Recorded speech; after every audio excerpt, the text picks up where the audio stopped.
Y el primer caso clínico de la tarde-noche de hoy dice así. Este es un hombre de 76 años que viene por dolor abdominal en el cuadrante inferior izquierdo, fiebre y vómito. Le haces una tomografía y tiene diverticulitis aguda. Iniciaron tratamiento con antibióticos y 2 días después está mucho mejor el paciente. Se prefirió dar un tratamiento conservador, pero al tercer día te llaman porque le duele muchísimo el tobillo derecho, que es insoportable en tan solo unas horas. Dice que el dolor que presenta ahora tiene características similares a un cuadro similar que presentó hace un año que resolvió con medicamentos. Tiene antecedente de diabetes tipo 2, dislipidemia e hipertensión. Sus signos vitales, te llama la atención la TA en 140/90, está taquicárdico, está un poco pasado de tacos con IMC de 36. Observas el tobillo derecho y es como lo vemos en la imagen, edematizado, eritematoso, con restricción al movimiento por el dolor que es insoportable. ¿Cuál es el diagnóstico más probable? Esa es la pregunta del día de hoy. Las opciones son A, artritis enteropática, B, gota, C, neuropatía articular o D, osteoartritis. Es la pregunta número 1. Tienen 1 minuto para contestar y por favor, voten en pantalla.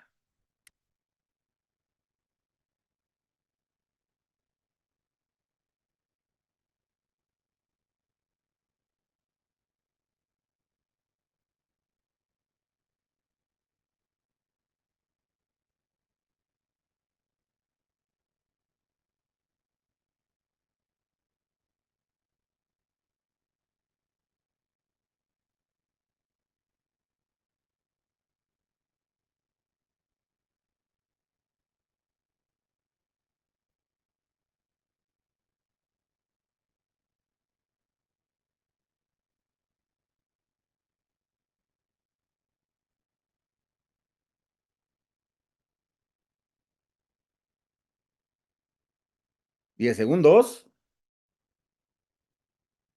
5, 4, 3, 2, 1. Y tiempo. Vamos a finalizar la votación y compartir los resultados. Bien. La mayoría de ustedes tuvo la respuesta correcta, aunque me hubiera gustado que fuera un mayor porcentaje, pero 2/3 partes de ustedes tuvo la respuesta correcta. Nadie puso neuropatía articular, nadie puso osteoartritis, pero algunos de ustedes sí pusieron artritis enteropática. Vamos a detener el uso compartido.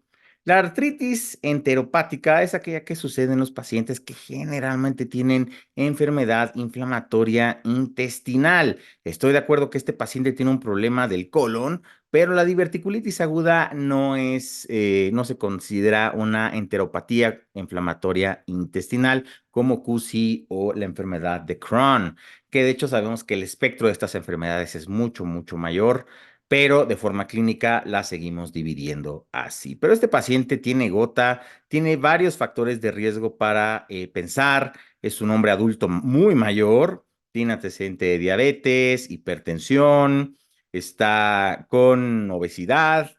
Y además te dice que hace un año le sucedió lo mismo. ¿Por qué se exacerbó la gota? ¿Por qué le apareció esta artritis aguda en el tobillo derecho?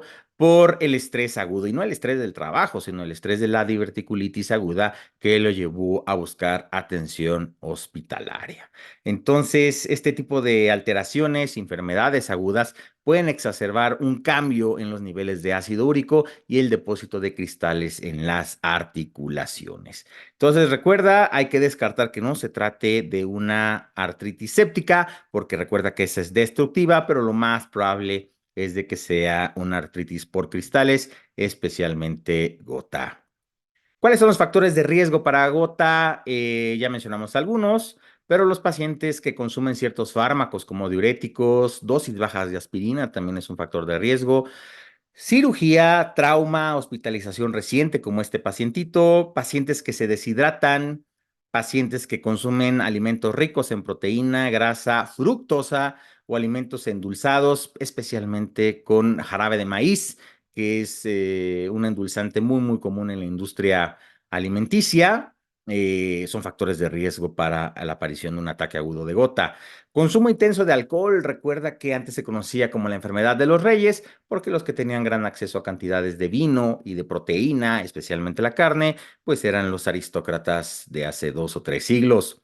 Y pacientes con hipertensión, obesidad, enfermedad renal crónica o receptores de trasplante de un órgano pueden tener ataques agudos. Aquí a la derecha puedes ver una placa simple de pie. Podemos ver el tarso, el metatarso, y las falanges. Y puedes ver estas pequeñas lesiones que parecieran como, se describen como mordidas de ratón, que puedes ver aquí en la articulación interfalángica distal. Esto Puedes ver aquí estas lesiones de ratoncito, es muy característico de la gota y estos datos de osteopenia. Esto es muy característico de los pacientitos y también hay factores que disminuyen el riesgo de tener gota, como la ingesta de productos lácteos, ingesta de más de 1,5 gramos de vitamina C al día, disminuye el riesgo de gota, pero aumenta tu riesgo para urolitiasis, y pacientes que consumen café más de 6 tazas al día, también es un factor protector para los ataques agudos de gota. Pero bueno, no nos vamos a detener más. La mayoría de ustedes tuvo la respuesta correcta. Y vamos con el segundo caso clínico de la tarde-noche de hoy. Este es un hombre de 78 años que acude porque hace 6 meses tuvo un dolor progresivo bilateral en los glúteos que se le va a los muslos y las pantorrillas. El dolor empeora con la deambulación, pero cuando se apoya en un bastón o se sienta, mejora. El paciente ha tenido que limitar su actividad al no poder caminar más de 2 o 3 cuadras y por eso viene a pedirte tu valoración. No le duele por la noche, no refiere problemas con la función intestinal o de la vejiga, toma ibuprofeno y mejora más o menos el dolor. Tiene antecedentes de un bypass coronario porque es trivascular, tiene enfermedad coronaria de 3 vasos hace 6 años, tiene diabetes tipo 2, tiene hipertensión y tiene hipercolesterolemia. La fuerza, reflejos y sensibilidad de los miembros pélvicos está conservada. Tiene la CG negativo. El índice tobillo-brazo es de 1,1 a la derecha y 1,2 a la izquierda. Está dentro de rangos normales. La hemoglobina glucosilada está en 8%, está un poco elevada. ¿Cuál de las siguientes es más probable responsable de la afección actual del paciente? A, una aterosclerosis aortoilíaca. B, neuropatía diabética. C, compresión maligna de la médula espinal. O D, osteoartritis de la columna.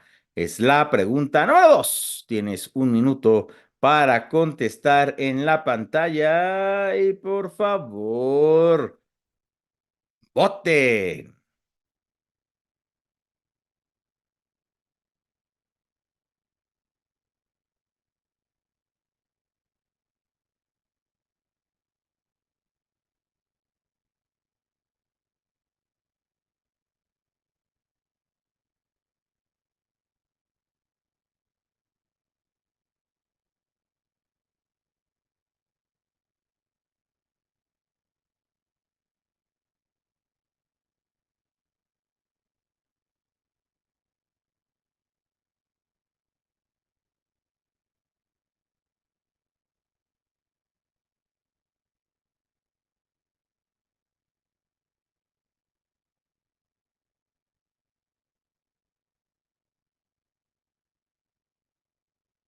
Segundos, 5, 4, 3, 2, 1 y tiempo. Vamos a finalizar la votación y compartir los resultados. La mayoría de ustedes tuvo la respuesta incorrecta. De hecho, el 78% se fue por aterosclerosis, neuropatía diabética. Este paciente lo que tiene es una osteoartritis de la columna. Voy a detener el uso compartido. Y es un paciente adulto mayor, muy mayor. Tiene 78 años, que recuerden es un factor de riesgo para osteoartritis. Y generalmente pensamos en osteoartritis en las manos u osteoartrosis si lees de un medio latino. Pero el paciente tiene 78 años. También puede haber osteoartrosis de la columna o osteoartritis. Llama mucho la atención que tenga este dolor que se le va a las nalgas y se le va a los muslos. Eso pensaríamos de que es un problema, un síndrome de Leriche, que los pacientes recuerda que tienen claudicación, pero este paciente no tiene dolor en la noche, solamente tiene dolor cuando se mueve. No lo despierta el dolor, tiene enfermedad coronaria, que puede hablarte de una enfermedad arterial periférica, pero el hecho de que mejore con ibuprofeno nos llama mucho de que probablemente esto sea de origen osteomuscular, pero ya es tanta la osteoartritis que tiene que ni siquiera puede caminar 2 o 3 cuadras. Y si esto se trata de una aterosclerosis aortoilíaca, además el paciente de tener la claudicación, el dolor de piernas, podría tener dormido la zona del silla de montar, la zona perineal, perineal y perianal, y no mejoraría con ibuprofeno, porque el ibuprofeno no hace nada para dilatar las placas de aterosclerosis. Neuropatía diabética tampoco me parece porque los pacientes más bien se quejan de forma distal, es un dolor en forma de calcetín o de guante cuando es en las extremidades superiores y los pacientes se quejan más bien de un dolor tipo neuropático, que de hecho había una campaña hace mucho tiempo cuando salió la pregabalina al mercado por parte de Pfizer y decía, mencionaba, es que es un dolor que me quema, pero es frío, pero me lastima. Eso es la neuropatía periférica y recuerda, es una neuropatía en guantes de las manos o en calcetín y este paciente tiene el dolor en las nalgas que se le va a los muslos. Y sí tiene diabetes, no te dice desde cuándo lo tiene, pero pues, lo más probable es de que ya tenga bastante tiempo, sobre todo por el bypass coronario, que es un factor de riesgo para enfermedad aterosclerótica coronaria. Y la compresión maligna de la médula espinal, pues necesitaríamos tener datos de que el paciente tiene un cáncer para pensar en eso, pero el paciente tiene buen control de la función intestinal y de la vejiga y no tiene el antecedente de cáncer. Por eso yo contestaría osteoartritis u osteoartrosis de la columna. Por la edad del paciente, mejora con ibuprofeno y la diabetes está mal controlada, está en 8%, y el hecho de que el dolor empieza en las nalgas y se le va hacia los muslos, pero no es enfermedad aterosclerótica porque no está anestesiado la zona perineal ni perianal. El dolor en las pantorrillas sería mucho más intenso y no le afecta por la noche y además el ibuprofeno mejora las molestias de este paciente. Entonces, recuerda que hay diferentes tipos de claudicación, hay la neurogénica y la vascular. La neurogénica es la que conocemos como la pseudoclaudicación. Los pacientes con pseudoclaudicación peora el dolor con la extensión de la columna, mejora con la flexión, hay parestesias de los miembros pélvicos y debilidad. A la exploración física generalmente es normal, como en este pacientito, y el diagnóstico lo hacemos con una resonancia magnética. Este paciente lo que tiene es una pseudoclaudicación. La mayoría de ustedes puso una claudicación vascular como un síndrome de Leriche. Y recuerden que estos pacientes, el dolor es constante. Cuando hay actividad empeora, no hay debilidad, pero el dolor se va hasta pantorrillas, pies, muslos y los glúteos. La exploración física te va a dar datos de enfermedad arterial periférica, disminución de los pulsos, las extremidades van a estar frías, de hecho hay disminución de la cantidad de pelo en los pacientes, obviamente que tengan una cantidad notoria de vello corporal. Y cuando elevas la pierna, esta palidece por la insuficiencia arterial que tienen los pacientes. Y recuerda, descartamos en este paciente que tuviera un problema vascular porque tobillo, el índice tobillo, brazo tobillo es normal. No nos habla de una enfermedad arterial periférica. Por lo tanto, este paciente tiene una pseudoclaudicación. Vamos con el último caso clínico de la tarde-noche de hoy. Es el caso número 3. Esta es una mujer de 24 años que viene porque desde hace 4 semanas le duelen sus articulaciones. Le tomas unas placas, son normales. La paciente está casada y es mamá de 2 pequeñines. Dice que tiene dolor moderado y aumento del volumen de las articulaciones metacarpofalángicas en ambas manos. Muñecas, además dolor en muñecas, rodillos y codos. Tuvo fiebre intermitente cuando inició el dolor, pero ha estado febril desde entonces. Los síntomas mejoraron mucho con ibuprofeno y desde hace una semana ya no consume analgésicos. La exploración física, los signos vitales están normales, las manos son las que ves a tu derecha de la pantalla, no hay nada que te llame la atención, no hay desviación ulnar, están bien acomodados las falanges. Haces rangos de movimiento y están normales. No eritema, no calor, no aumento del volumen. ¿Cuál es el diagnóstico más probable que tiene o tuvo esta paciente? A, una artritis viral. B, lupus. C, artritis reumatoide o D, gota. Es la pregunta número 3. Tienes un minuto para contestar. Y por favor, vota en pantalla.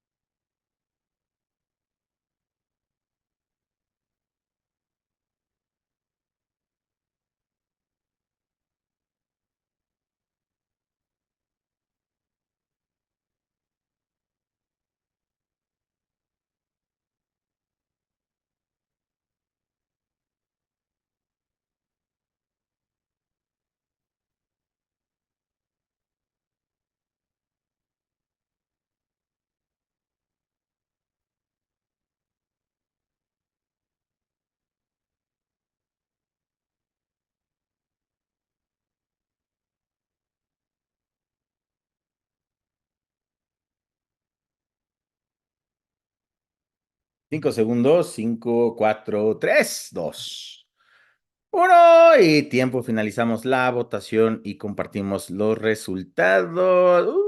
Hay un empate. Algunos pusieron artritis viral, otros pusieron artritis reumatoide, algunos pusieron lupus, nunca es lupus, y nadie puso gota, pero este paciente probablemente tuvo una artritis viral. Voy a tener el uso compartido. Entonces es una mujer joven sin factores de riesgo. Tuvo dolor 4 semanas en las articulaciones y el factor de riesgo más importante es que tiene hijos pequeños. Algunos virus que son muy comunes dentro de los niños pueden tener otras manifestaciones en los adultos y una de ellas es la artritis viral. Es de muy buen pronóstico, solamente que a los pacientes les duelen mucho las articulaciones. En ocasiones se lo achacamos al frío, a los cambios de temperatura, pero realmente hubo una inflamación a nivel articular que mejoró simplemente con antiinflamatorios y con la historia natural de la enfermedad. ¿Por qué no es una artritis reumatoide? Las placas están normales. Es una mujer que está en edad de riesgo, pero recuerda que le tomaste unas placas y son normales. Y en el examen nacional, generalmente cuando te preguntan de artritis reumatoide, te van a decir que hay osteopenia y desviación cubital. Estas manitas están muy bien alineadas. No hay el pulgar y el antebrazo están bien. No hay desviación cubital, que es característico de los pacientes con artritis reumatoide. No hay dedos en boutonniere, no hay deformación en cuello de ganso. Entonces, no tiene artritis reumatoide esta pacientita. Gota, no está en la edad la paciente, es muy joven, no tiene factores de riesgo como hipertensión, diabetes, consumo y abuso de alcohol. Y generalmente, y esto para que te lo lleves para la vida diaria, es muy rara la gota en las pacientes mujeres en edad reproductiva. Extremadamente raro. Y es de las pocas cosas como clínicas que me acuerdo que aprendí muchísimo con los reumatólogos, que tú les preguntabas que un paciente, les presentabas un paciente con probable sospecha de gota, y lo primero que te preguntaban es de que si la paciente ya estaba en posmenopausia. Y le decías que no, te decía no va a ser gota. Y sí, todas las veces no era gota. Es muy rara la gota en las pacientes en edad reproductiva, muy diferente a lo que sucede en los hombres, que sí puede afectar en edades más jóvenes. Y recuerda que el lupus es muy difícil de preguntar en el examen nacional, pero generalmente te van a poner el rash en mariposa, las citopenias, leucopenia, anemia, trombocitopenia, alteraciones neurológicas, alteraciones renales, y anticuerpos antinucleares positivos. Entonces, lupus, difícil de preguntar en el examen nacional sin ser tan obvio, porque recuerda que en reumatología no hay criterios de diagnóstico, hay criterios de clasificación, y eso lo explicamos a mucha mayor profundidad en el curso del doctor Vago. Entonces, ya no se te va a olvidar que esta paciente tuvo una artritis viral y no tuvo ninguna complicación. La mayoría de los pacientes lo pueden tener después de un resfriado, Hay pacientes los cuales pueden tener artritis simétrica en manos, muñecas, rodillas. Y en ocasiones hay pacientes que cuando tienen una infección por parvovirus pueden tener una aplasia de células rojas y esto puede provocar anemia. Diagnóstico generalmente es clínico, pero si te preguntan acerca de datos de laboratorio, puede haber la presencia de anticuerpos antiparvovirus B19 presentes en los pacientes. Y recuerda que puedes también pedir una PCR para esto, pero la mayoría de las veces en mujeres jóvenes o adultos jóvenes que no tienen secuelas, lo más importante es descartar la artritis reumatoide principalmente y datos de alteraciones en las articulaciones por otras enfermedades sistémicas, como es el caso de lupus. Pero bueno, se pueden medir los niveles de anticuerpos o amplificación de ácidos nucleicos con una PCR para identificar parvovirus B19.